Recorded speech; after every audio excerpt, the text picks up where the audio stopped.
call to the honourable member for Reid. My question is to the Minister for Transport. How is the Albanese Labor government's new vehicle efficiency standard delivering for Australians where previous governments couldn't?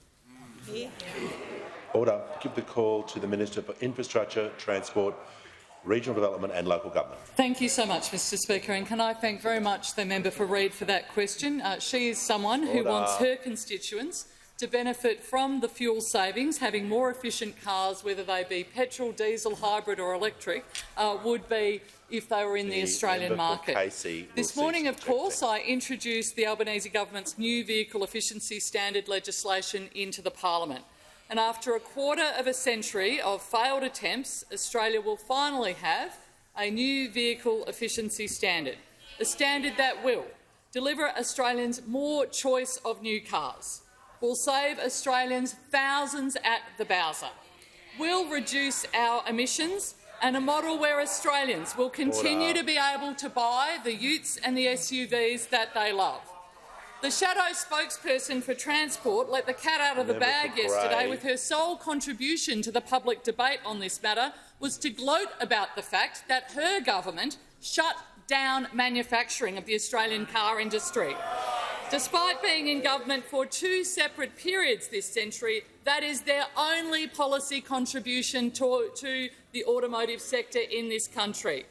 While the Liberals and Nationals are gloating over and over again about destroying local manufacturing jobs, the Albanese Labor government is delivering Australians greater choice of cleaner, cheaper-to-run cars.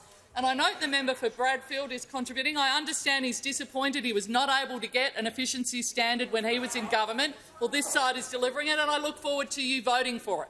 I look forward to you voting for it, member for Bradfield. Despite being in government, as I said, for 2 separate periods this century, those opposite failed to deliver on their own policy of an efficiency standard. Now, the Minister for Climate Change and I have undertaken significant consultation with the industry, with climate groups in developing this standard, and we thank everyone who is engaged constructively with us through this process. I note those opposite are, of course, not amongst that group, having yesterday said that they'd vote against the legislation before it had even been tabled or before they had even seen it. Nothing new about that.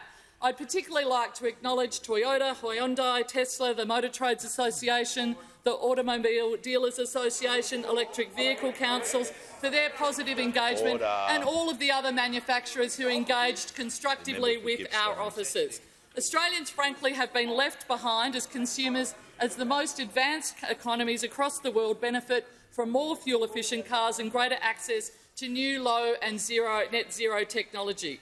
Together with Russia, we have been one of the only advanced economies that did not regulate the efficiency of new vehicles. It's time we got on with it. It's time we provided greater choice to Australian consumers so that they can benefit from the fuel savings that a fuel efficiency standard brings to everyone.